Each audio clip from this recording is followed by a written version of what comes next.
Well, hello all and welcome to Chapter 9 of Katora et al. 2020. This chapter addresses the economic development across the Americas. We have 8 learning objectives for this chapter.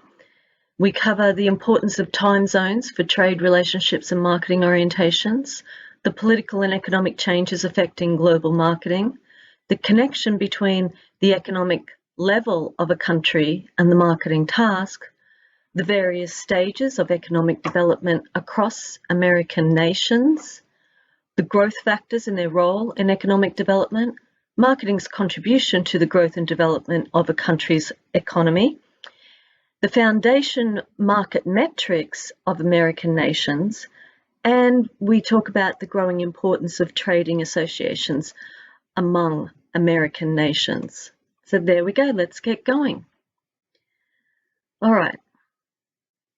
Time zones make a difference, and it's easier to work with countries and regions that have a similar time zone, maybe the same time zone.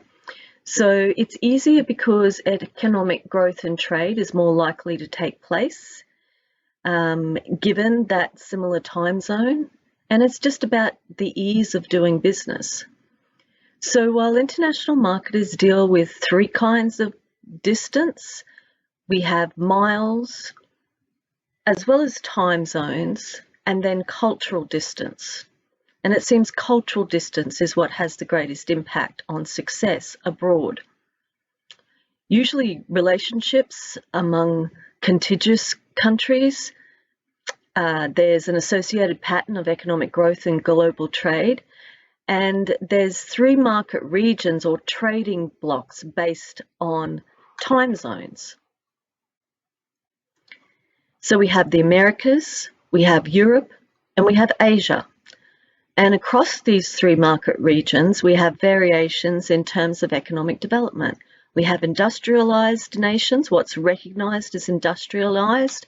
The UN has classification criteria to identify those nations.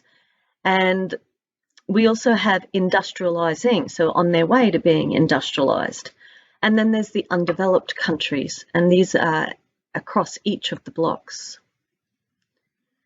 So here we've got a listing of the 3 blocks: the Americas, Europe and Africa, as well as Asia Pacific. Now, Asia Pacific has much more people, but not much more GDP. And so that is evidence of the development or underdevelopment of some of the Asia Pacific nations.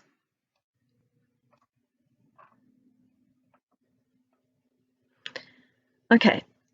Countries may well historically have been hostile to foreign trade, but now the attitude is it has changed, and most nations see foreign trade as necessary to economic growth. So there's been much change throughout the 21st century with regards to trade. We've seen nations transition from socialist to market-driven economies. We've seen liberalisation of trade and investment policies in developing countries, as well as the transfer of public sector enterprises to the private sector. And we've also seen rapid development of regional marketing alliances. Now, Latin America and other emerging markets throughout the world actually account for 75% of the world's total growth in the next 2 decades and beyond, and that statistic is an estimate from the US Department of Commerce. We're talking about Argentina, Brazil, Mexico, China, South Korea, Poland, Turkey, India, and Vietnam. These are some of the countries that are undergoing impressive changes in their economies, and they are fast emerging as profitable international markets. So these and other countries have an ever-expanding and changing demand for goods and services. That's internally in each of those countries. And as these countries prosper and their people are exposed to new ideas and behavioural patterns via global communication networks, for example, what happens is that old stereotypical thinking drops off, traditions may shift and move, habits are cast aside or maybe tempered to some extent, and we end up with new patterns of consumer behaviour emerging.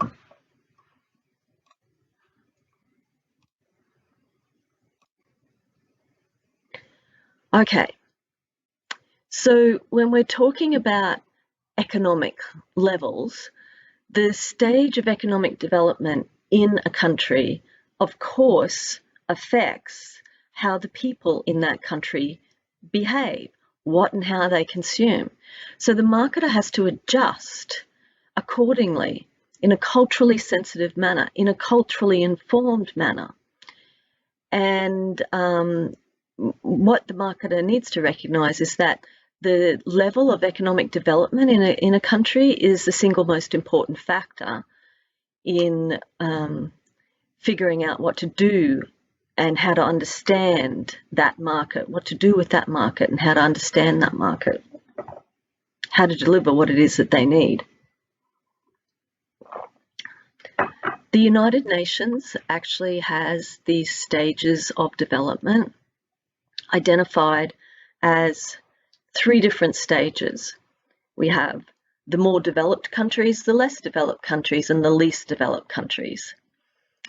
So when we're talking about economic development, it's generally understood to mean an increase in national production reflected by an increase in like the average per capita gross domestic product, or what might be referred to as gross national income, GDP or GNI. And economic development is an increase in the average per capita of GDP or GNI. Now, the more developed countries, they are industrialized countries with high per capita incomes.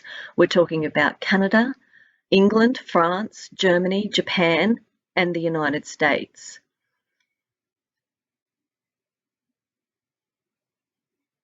The less developed countries, they are on their way to becoming industrialized. And these are developing countries just entering world trade situations. Many less developed countries are in Asia and Latin America with relatively low per capita incomes. Then the least developed countries are industrially underdeveloped. They may be agriculturally based, subsistence societies with mainly rural populations, for example, extremely low per capita income levels, and little world trade involvement. So we're talking about countries found in Central Africa and parts of Asia. And violence and the potential violence is often associated with countries at this level of economic development. Now, newly industrialized countries is a UN classification that has attracted much criticism. It's actually no longer seen relevant in rapidly industrialized world. So the least developed countries that are industrialized quickly are commonly referred to as NICs, newly industrialized countries. So, for example, we're talking about Chile, Brazil, Mexico, South Korea, Singapore, and Taiwan. They no longer use restrictive trade. They're more oriented towards a free market reform.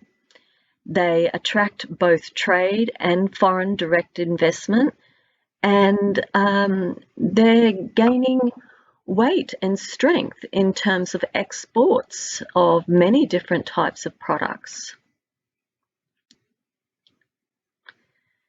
Brazilian orange juice, poultry, soybeans, and weapons, these compete with US products for foreign markets.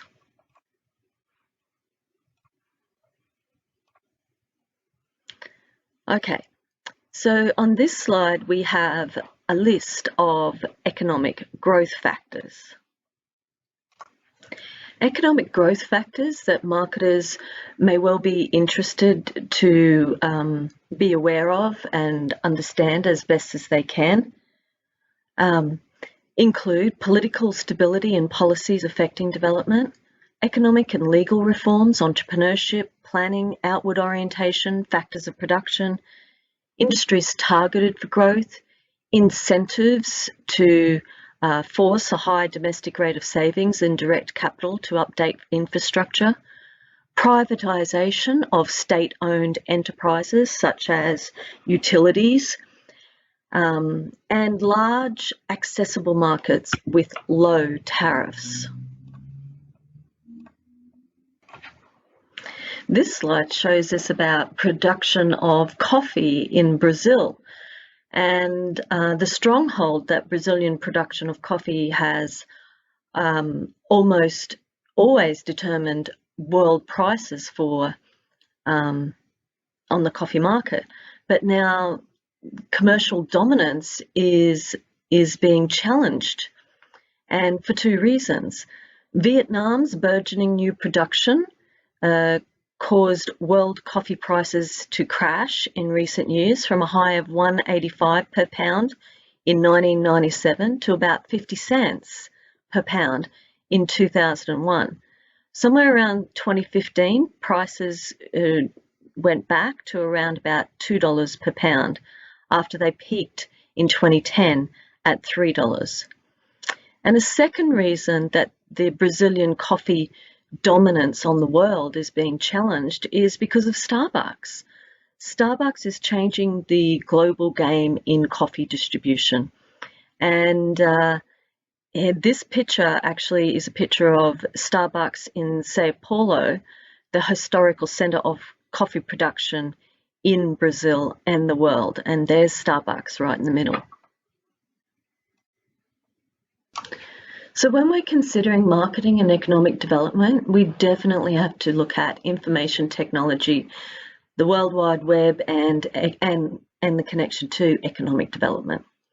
So information technology investment is important because it's recognized key to economic growth, and innovation with regards to IT can lead to sustainable future for developed and developing nations. The internet enables transaction costs to be cut because of the process of disintermediation, and that increases global reach as well. IT innovation and investment also speeds up the diffusion of new technologies, and mobile phones and wireless technologies are further reducing the expense of what was traditionally a costly telecommunications infrastructure. Now, let's look at the objectives for developing countries. What we're talking about here is that industrialization, reaching the criteria set out by the UN to be recognized as an industrial nation, is a fundamental objective for developing countries because industrialization allows for the achievement of both economic goals but also social goals. So foreign investors are actually seen as vital to the process. Historically, foreign investors may have been feared by domestic actors because maybe their goals may be in conflict with the host country. But that's changed, and now many countries welcome foreign investment. And there's even a trend towards privatization of as a major economic phenomenon in industrialized and developing countries, so increasing privatization. As well, many countries have deregulated industries and opened their doors to foreign investment by lowering trade barriers, and the privatization of previously state-owned enterprises is decreasing. So we have this trend towards privatization, and yeah, we can see that across the world across the different levels of economic development. Okay, what about infrastructure? Right, well, when we're talking about infrastructure, we're talking about capital goods that serve the activities of many industries, such as paved roads, railways, seaports, communication networks, financial networks, energy supplies and distribution. These are all elements of a country's infrastructure. And a country that has the ability to produce commodities for export may be unable to export them because of inadequate infrastructure. For example, Mexico has actually been throttled by its archaic transport system. So infrastructure impacts business efficiency. It's a crucial component, but it's an uncontrollable element for marketers. And it directly impacts the country's economic growth potential. So infrastructure investment is needed for exporting goods, and it must support the country's expanding population and economy. In Jamaica, Pepsi has partnered with a local fast food organisation, Border Jerk, and so they are doing co-branding marketing efforts and supporting local development efforts.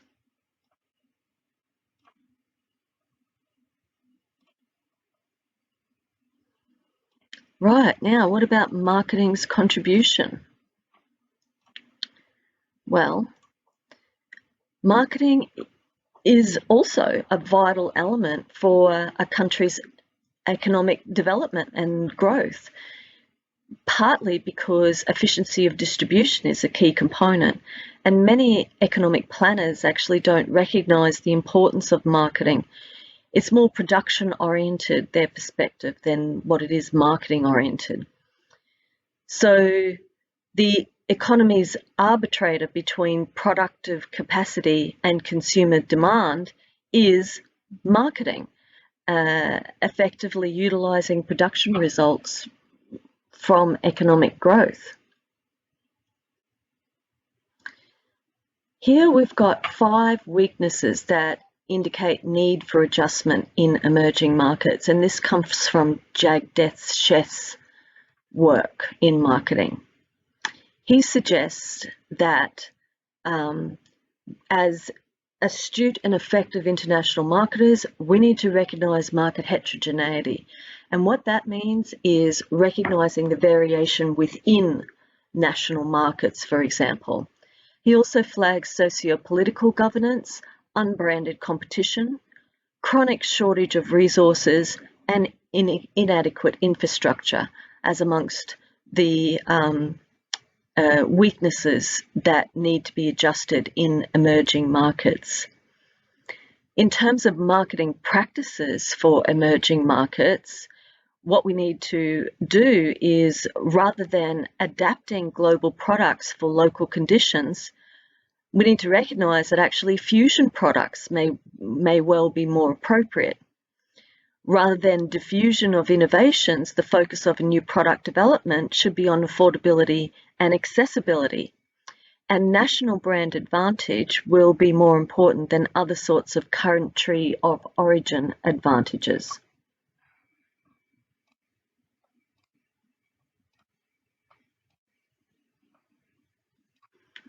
Okay. So marketing strategies are situational.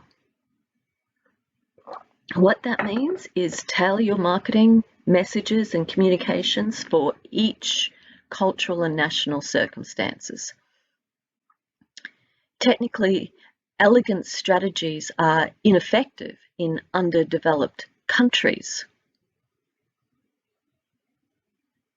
Pricing should vary depending on affluence of the society, and the marketer must evaluate potential in developing country by looking at the existing level of market development, the receptiveness within the country, and the firm's own capabilities and circumstances.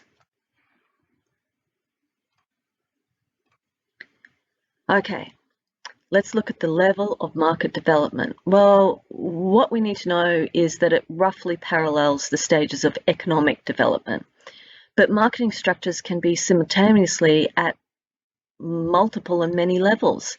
So the system is in a constant state of flux. The characteristics of a more developed economy are the greater variety of marketing functions that are demanded, more sophisticated, specialized institutions to perform functions, and more developed distribution channels.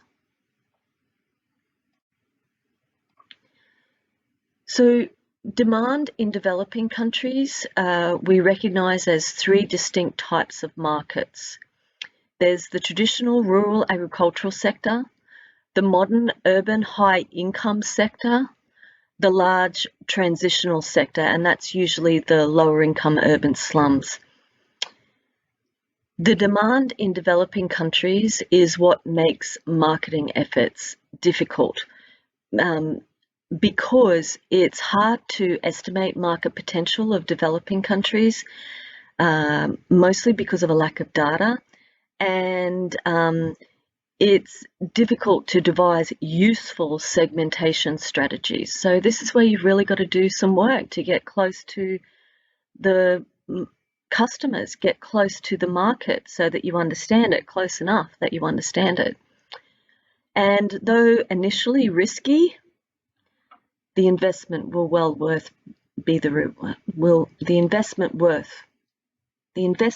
worth the reward. Okay, now big emerging markets, moving from developing markets to now big emerging markets.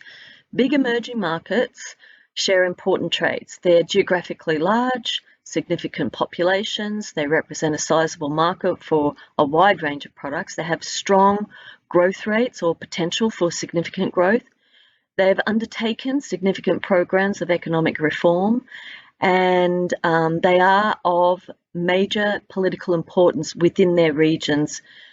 Quite typically, they're regional economic drivers, and they engender expansion in neighbouring markets as they grow. So this growth generated by the big emerging markets is about importing more than smaller markets and economies of similar size. So the big emerging markets import more than the smaller markets and economies of similar size. Their development increases demand for capital goods, much of which will be imported, and they will be operating in industrial sectors that include information, environmental, transportation, energy, and healthcare, as well as financial services is actually really important. In fact, the whole service sector. Right, now let's look across the Americas. In terms of free trade areas, we have the United States-Canada Free Trade Area, the CFTA. This was the world's largest bilateral trade agreement where each country was the other's largest trading partner. It created one single continental commercial market, and it worked for trade of all goods and most services, eliminated tariffs and trade barriers, and it didn't necessitate any political union. And so what happened is that Mexico then put up their name and said, we want to be part of that. And so the North American Free Trade Agreement was formed. Now it involves the United States, Canada, and Mexico. It became effective in 1994. It means a single market of 360 million people with more than 6 trillion GNP. And as a result, all barriers and tariffs were removed over 15 years. It helped with regards to long-standing areas of conflict, and economic relationships in NAFTA continue to grow. But now we've got the next evolution of that agreement, the USMCA, United States, Mexico and Canada Agreement, was proposed in October 2018, based on NAFTA, but with a couple of adjustments, more access to Canada's dairy sector, increased hourly wages in Mexico's automotive sector, and the digital economy elements have also been adjusted. Now, there has been ongoing negotiations and discussions with regards to the USMCA. It took effect on January 2020, and it has now been signed into law. So geographic proximity allows Mexicans to attend baseball games in close by San Diego. And the San Diego baseball team actually has a successful store just across the border, across the Mexican border, in Plaza Rio Shopping Center in Tijuana. NAFTA actually enabled Taco Bell a second shot in launching into Mexico. They tried in 1992 and established in about 1996 in Monterrey. So the DR-CAFTA is a free trade agreement passed in 2005. It's about the US, the Dominican Republic, and Central American countries getting together, and it includes a wide array of tariff reductions that are aimed to increase trade and employment amongst those signatory countries. It's a step towards the goal of free trade across all Americas, but it's not there yet. We also need to be aware of the Southern Cone Free Trade Area. This is the Treaty of Assumption, provided legal basis for a common market to allow free movement of goods, capital, labour and services amongst the member nations. And it also enabled a uniform external tariff agreement. It includes 6 countries: Argentina, Bolivia, Brazil, Chile, Paraguay and Uruguay. And then that membership is growing, so they're looking to extend free trade with the European Union. Their most successful free trade area is in South America. So when we are considering the Americas, the Latin American progress needs to be highlighted. Political and economic revolution over the last 3 decades has meant a shift from military dictatorships to democracies and a shift away from protectionism policies. We're talking about a positive international response in this regard and billions of dollars invested in Latin America. Right, so there's two associations that have had a formidable role in Latin American progress. There's the Latin American Integration Association, LAIA, and the long-term goal for this association is gradual progressive establishment of a Latin American common market. One of the more important reasons or aspects that differs its previous association, the LAFTA, Latin America Foreign Trade Agreement, is the member nations lowered duties on selected products and eased trade tensions over quotas, local content requirements, import licenses and other trade barriers. So an important feature of LAIA, Latin America Integration Association, is the provision that permits members to establish bilateral trade agreements. And it's under the proviso that trade agreements have been developed with nation members. So a second market formation that's important to consider in Latin America is the Caribbean Community Common Market Agreement. And this is a group of nations that are working toward the goal of a single market economy, a common currency, a common external tariff structure. So they are building stronger ties with other groups in Latin America, and they have signed a trade agreement with Cuba. So, free trade across North America across the Americas, across South America. Which one's better? Well, the original goal of NAFTA was free trade extending from Alaska to Argentina, and Chile envisioned to be the first new country added, with membership extending further south soon after. With the South American Free Trade Agreement, that would be separate from the tri-nation NAFTA, which is now the USMCA. So the question of NAFTA or FTAA, or I say FTA, the answer to that question really depends on elements of what the US is doing in terms of protectionism policies and how they, as in the US, view their role as an interdependent nation in a global market. Markets are rapidly changing, and we have, of course, identifiable market segments with similar consumption patterns, and these can be found across many different countries. So what we need to recognize is that as development leads this change, we have people with higher incomes and better living standards, their market behavior changes, and as incomes rise, new demand is generated, and this happens across the income levels. So there is demand for costly goods with increasing middle class consumers.